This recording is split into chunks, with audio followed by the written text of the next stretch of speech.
what is actually happening in the brain, what is actually happening in ADHD or autism or dyslexia or a learning disability or bipolar disorder or schizophrenia, what is actually happening in the brain.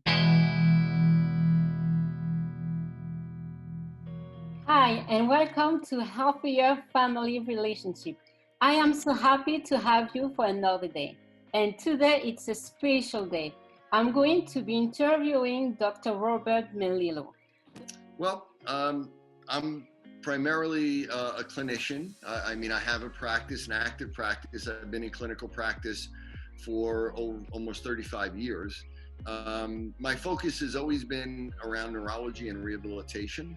Around 1995 or so, I became really focused on looking at children and brain development. And I've always been involved also in teaching and research. So I'm a professor, I'm also a researcher. And so, my focus really was looking at kids and looking at development of the brain, not just working with children, but brain development. So what I do is what I call more developmental functional neurology. And it's really looking at the development of the brain throughout the course of someone's life. Most adult problems, most adult mental health issues we know start in childhood. Some of them may be in the womb. And so what we know is when you look at the developing brain, it's a window into, and it forms the blueprint of what will ultimately be the adult brain. So, and we see that a lot of these issues run in families, so that if you have a father that has ADHD and had ADHD as a kid, he will probably have a kid with ADHD. And so, with me, it also became personal at one point. But my whole career has been about really understanding what is actually happening in the brain, what is actually happening in ADHD or autism or dyslexia or a learning disability or bipolar disorder or schizophrenia, what is actually happening in the brain. And we know that really there's two things that we know for sure that over the past 20 years have been the focus of research. One is that it all revolves around problems with what we call functional connectivity. So it's really about how the brain communicates and talks and connects, and there's no damage or injury. They're mostly not genetic mutations. And the other thing is, again, that they're mostly developmental, which means that even in adults, they may not show up until 20s or 30s or 40s, but they start in childhood. And we can actually, I believe, prevent an adult disorder if we are working with a kid or intervene with a child at a younger age. I was wondering, can you tell us more, because you are talking about the brain? So can you tell us more about the neurological aspect of a relationship? Well, I think that's a really important point. I think, from the beginning for me, I always looked at things like I have a degree in psychology, and I didn't look at things that just as a psychological, but rather neurological. And when people look at relationships, they don't necessarily think brain. They think, the way they were raised. They think that, their emotions, and they don't realize that relationship is one of the highest level functions that humans do. For humans, getting along with other humans was key to survival, always, because, we have to group together.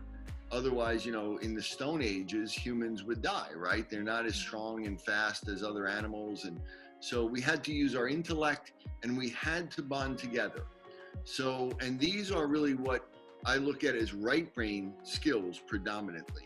The right brain, the main purpose of the right hemisphere is to build and maintain relationships, because it is the single most important thing that's critical to human survival. And attachment early on.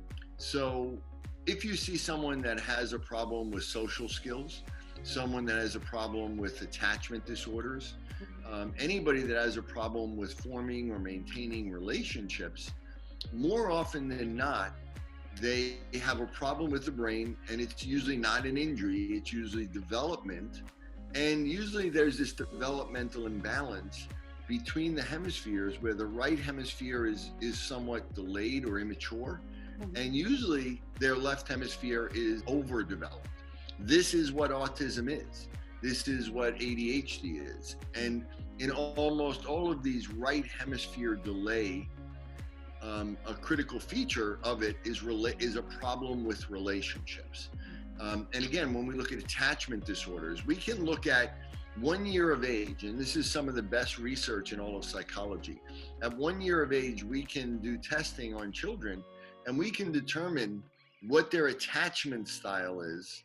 And at that point, we will pretty accurately, about 85%, be able to predict what their relationships will look like with men or women for the rest of their life based on that attachment style. And all of it is related around the brain. We know that also if they have adverse childhood experiences, this can alter that brain development as well. So there's many different things that can impact it, but it all comes down to what's happening in the brain. And in almost every case, we can change it at any point.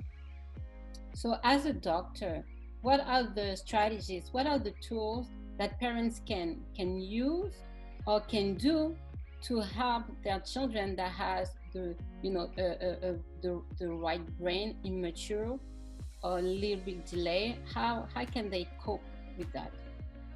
Yeah, well, Lydia, as you said, I'm a best-selling author. I have 7 books that I've published, but the book that is the biggest selling is called Disconnected Kids. And in that book, which is now translated into somewhere around 12 or 13 languages worldwide and sold 500,000 copies, it really is an instruction manual for parents as to how to assess these things and how to assess their own child, and then what they can do at home to really make a difference. And when you're impacting the brain, the brain controls everything and is affected by everything. Yes. So meaning that, if there's a problem or an imbalance in the brain and in development, it can cause imbalances in the immune system, in the digestive system, in your hormone system, in your blood sugar regulation. So many kids that have issues, or adults, they also have a lot of metabolic, dietary, nutritional issues, inflammation. Also, what we eat affects the brain, right? So what we eat and what we're exposed to, if we're exposed to toxins or things like that, all of that has an impact on the brain. So as you know, I'm also the co-founder of Brain Balance Achievement Centers, where we have over 100 centers across the country, and we work with over 50,000 families. And what I did was, my second book is called Reconnected Kids, because it's all about how do we take that information on the brain and neurology, and how do we translate this into the family, into what we see, what are strategies. So one strategy is to try to fix the problem in the brain.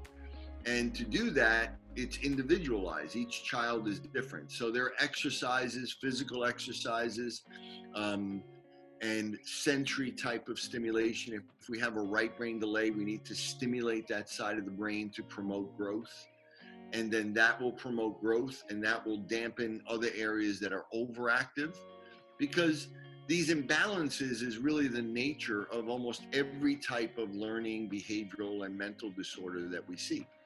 And so exercises is one thing, diet and nutrition is another.